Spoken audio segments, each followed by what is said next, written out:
ಜೀವನದಲ್ಲಿ ನಾವೆಲ್ಲ ಏರಿಳಿತಗಳನ್ನು ನೋಡಾದ್ಮೇಲೆ ನಾವು ಒಂದು ಪಾಯಿಂಟ್ ಅಲ್ಲಿ ಸೈಲೆಂಟ್ ಆಗಿ ಇವತ್ತಿನ ನಮ್ಗೆ ಎಷ್ಟು ಹಂಗೆ ನೋಡೋದಕ್ಕೆ ಸೈಲೆಂಟ್ ಆಗಿ ಕಾಣಿಸ್ತಾರೆ, ಆದ್ರೆ ಸಿಕ್ಕಾಪಟ್ಟೆ ವೈಲೆಂಟ್ ಹೋಗುದು. Won't ever stop for anyone now, won't ever listen to nobody. He is the unstoppable bully. ಕೈಯಲ್ಲಿ ವ್ಯವಸಾಯಕ್ಕೂ ಸೈ ಅಂತಾರೆ.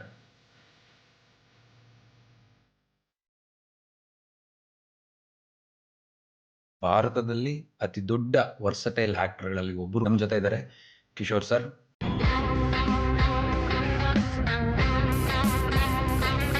ನಿಮ್ಗೆ ಇದ್ದಿದ್ದು ತುಂಬಾ ಕಮ್ಮಿ ಸರ್ಕಲ್ ಅಂತ ಹೇಳ್ತಿದ್ರಿ, ಬಟ್ ನಿಮ್ಮ ಈ ಸರ್ಕಲ್ಲೇ ತಾವು ಹೊಡೆದಾಟ ಇವೆಲ್ಲ ನಡೀತಾ ಇತ್ತು ಅಂತ ಕೇಳ್ಬಿಟ್ಟು ನಿಮ್ಮ ಕಾಲೇಜ್ ಟೈಮಲ್ಲಿ ದೊಡ್ಡ ದೊಡ್ಡ ಗಲಾಟೆಗಳಾಗಿ ಏಟ್ಗಳು ತಿಂದು ಸರಿಗೆ ಸರಿ ಇನ್ನು ಏಟ್ ತಿಂದು ಹೆಂಗೆ ಸುಮ್ಮನೆ ಇರೋದು, ಈಗ ತಡ್ಕೋಬೇಕಲ್ಲ, ವಾಪಸ್ ಹೊಡಿಬೇಕು ಅಂತ. 10th ಸುಮಾರು 95% ಅಲ್ಲಿ ತಗೊಂಡು ಬಂದಿದ್ದೆ. ಮ್ಯಾಥ್ಸ್ ಮಾತ್ರ ಚೆನ್ನಾಗಿತ್ತು. ಇಲ್ಲಿ ಬಂದು ಮ್ಯಾಥ್ಸನ್ನೇ ಡಮ 95 ಮಾರ್ಕ್ಸ್ 10th ಅಲ್ಲಿ, PU ಫೇಲ್. ನಾವು ಸತ್ ಮೇಲೆ ಏನಾಗ್ತೀವಿ ಅಂತ, ಸತ್ ಮೇಲೆ ಹಂಗಾಗ್ತೀವಿ ಹಿಂಗಾಗ್ತಿ ಅಂತ ನಾನು ಬೇಸಿಕ್ ಪಾಯಿಂಟ್ ಸ್ಟಿಕ್ ಆಗ್ಬಿಟ್ಟೆ ಸರ್. ಅಂದ್ರೆ ನಾನು ಒಂದಿನ ಸತ್ತೋಗ್ಬಿಡ್ತೀನಿ ಅನ್ನೋದು. ರಜನಿಕಾಂತ್ ಅವ್ರು ನೀವು ಫಸ್ಟ್ ಭೇಟಿ ಮಾಡಿದ್ದ ನೆನಪು ನಿಮ್ಗೆ ಏನಿದೆ? ಕಬಾಲಿಯಲ್ಲೆಲ್ಲ ಅವ್ರು ಆಕ್ಟ್ ಮಾಡ್ತಾ ಇರುವಾಗ ನೋಡಿ ಖುಷಿ ಪಟ್ಟಿದ್ದೀನಿ. ಕಬಾಲಿಡ ಮಾತಾಡಿ ಮಾತೇ ವ್ಯವಸಾಯನೋ ಅನ್ನೋ ಲೆವೆಲ್ಗೆ ಆಗೋಗ್ಬಿಟ್ಟಿದೆ.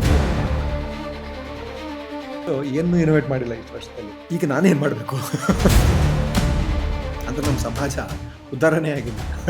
50 ವರ್ಷದಿಂದ ಎಲ್ಲಿದ್ದು ಅಲ್ಲಿ ಇನ್ನೂ ಕೆಟ್ಟ ಕೆಳಮಟ್ಟಕ್ಕೆ ಹೋಗ್ಬೋದು.